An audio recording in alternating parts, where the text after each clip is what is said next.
Salut et bienvenue sur Little Baby Pom. Là actuellement on est à environ 30 minutes de Perpignan, à Île-sur-Tête. Et plus exactement on va visiter les ocres qui me semblent vraiment particulièrement très beaux. Je pensais au début que c'était un petit sentier et il se trouve qu'il faut obligatoirement passer par l'accueil et la billetterie. Donc on va voir ça ensemble, c'est une toute première fois, ça va être bien. Et puis je fais ça avec la poussette, donc ça va être sportif s'il y a des montées.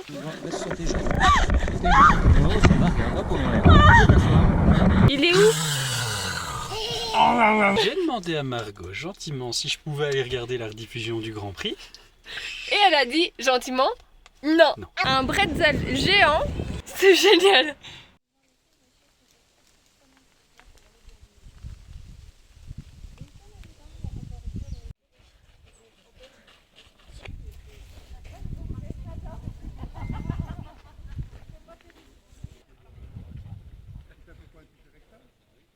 Et même la vue de l'autre côté des ocres, elle est magnifique, des paysages incroyables. C'est magnifique! Par contre, je te déconseille très fortement de faire ça en poussette ou pour les personnes à mobilité réduite parce qu'il y a énormément de montées, il y a tout plein de petits cailloux. Alors oui, c'est pas des marches constamment, mais ça demande beaucoup d'efforts physiques pour un sol qui, quand on regarde bien, n'est pas plat. Il y a plein de petits cailloux non-stop et c'est vraiment pas facile à manier. Et puis de toute façon, Margot ne se rend compte de rien vu qu'elle a décidé de faire sa sieste quand on est arrivé ici. Donc voilà. Je suis un peu sceptique dans le sens où c'est vraiment super beau. J'ai beaucoup de chance avec le temps. Il n'y a pas beaucoup de monde, donc c'est vraiment super agréable. Par contre, une fois qu'on monte et qu'on arrive sur la plaine, en fait, il n'y a que ça. On sait voir les ocres de loin. Je pensais qu'on pouvait passer par une petite ruelle pour être au milieu des ocres, mais non. Et je me suis renseignée en fait avant, il y avait un chemin, mais à cause d'éboulement, ce n'est plus possible. Du coup, heureusement que ça me tombe pas dessus, mais c'est dommage parce que la vue devait être, à mon avis, super belle. Là, je suis juste un petit peu déçue de ne pas pouvoir faire ça. Du coup, il y a juste une montée pour arriver à la plaine principale et puis c'est fini. Donc c'est vraiment pas grand chose, mais c'est beau. Là, j'ai fait en plus une petite promenade le long des ocres. Donc comme vous pouvez le voir ici sur Strava, la montée principale, c'est les ocres et les deux lignes autour, c'est ma promenade autour des ocres. Donc là maintenant, on va se diriger vers les angles et j'espère que je serai beaucoup moins perplexe de ce paysage-là. Et ça l'été là, putain, vous venez, vous plantez le... On va donner les clés à Babou, Margot? Oui? On est plus ou moins à 1800 mètres d'altitude. Donc la vue est juste incroyable. C'est vraiment magnifique. On est le lendemain, le temps est magnifique, la vue est exceptionnelle.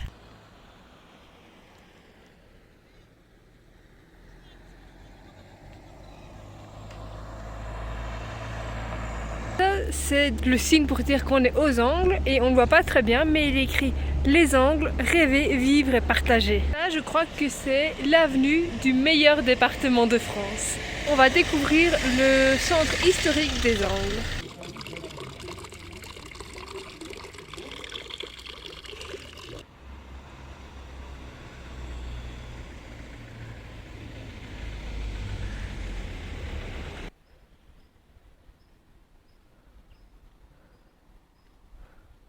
J'ai déjà marché presque 4 km.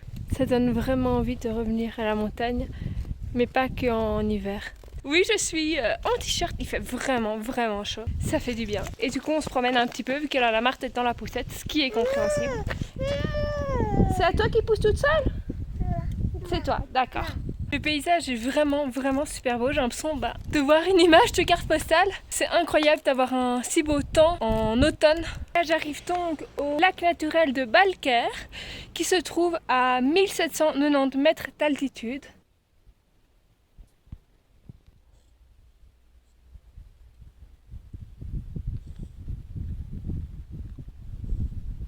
Je veux aller voir le lac, mais en fait ici, on peut pas passer.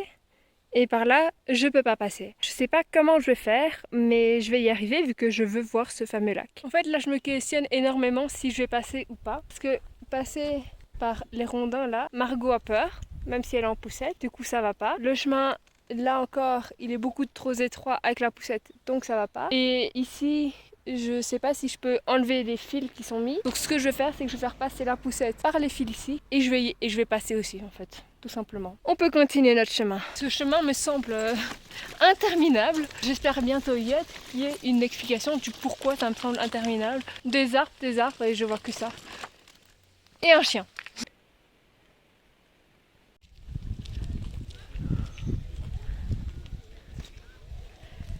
Enfin, il est là! Ici, on est à 1780 mètres d'altitude.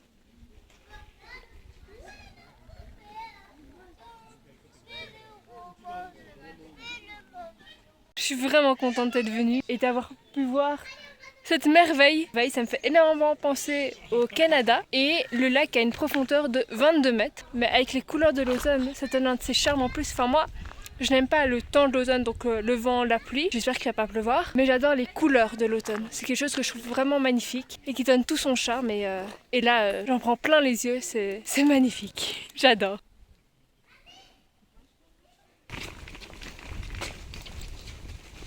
Là, je suis bien rentrée du coup au van.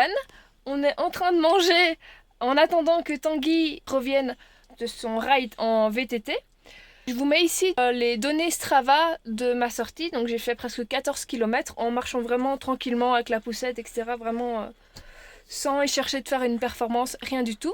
Margot elle est en train de manger et moi je me prépare ceci. Donc c'est un repas pour coureur vraiment. Il faut juste rajouter de l'eau et que c'est hyper facile à faire. Donc je vais écouter ça pour la première fois. J'arrive là du coup maintenant à la troisième partie du chapitre qu'on voyait dans la miniature qui est la partie sport, défi 20 km et demi-marathon des sables. Donc en fait ce qu'il y a c'est que moi je ne suis pas du tout sportive de base.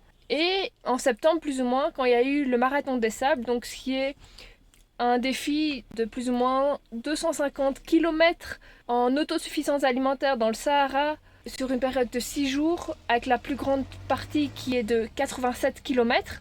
Ça m'a donné envie de le faire et j'ai commencé à me renseigner et du coup je me suis désormais inscrite. Donc ceux qui sont déjà abonnés à mon Instagram, juste ici, vous êtes déjà au courant que en 2022, donc en septembre 2022, je participe au demi-marathon des sables qui se passera du coup à Fuerteventura, qui là sera du coup la moitié et ça sera entre 100 ou 120 km, toujours en autosuffisance alimentaire, mais seulement pendant 4 jours. Donc c'est 30 km, le lendemain c'est 40 ou 60 km, jour de repos et les 30 derniers kilomètres. Et donc je me suis inscrite pour vraiment le faire et avant ça du coup je vais faire les 20 km de Bruxelles donc dans 6 mois pour déjà voir où en est mon parcours. Mais vu que mon objectif est de faire le demi-marathon des sables en autosuffisance alimentaire, je m'entraîne pour manger en autosuffisance alimentaire.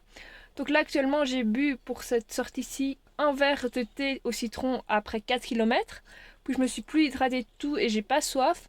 J'ai pas spécialement faim non plus. Donc là c'est pour ça que j'ai fait la semoule qui pouvait être prête en 8 minutes avec de l'eau chaude ou en attendant 60 minutes avec de l'eau froide. Donc comme je n'ai pas faim, je vais attendre 60 minutes pour vraiment un peu me mettre dans les conditions. Je trouve que je suis pas du tout fatiguée ni rien. Et s'il n'y avait pas eu Margot et la poussette, je crois que j'aurais encore marché. Donc c'est un bon début. Clairement, je suis très très loin de mon objectif encore. Mais c'est déjà un début qui est pas trop mauvais malgré tout, vu que je compte le faire en marchant et pas en courant. Donc, je vous remercie pour cette vidéo. Et on se retrouve très vite pour une nouvelle vidéo.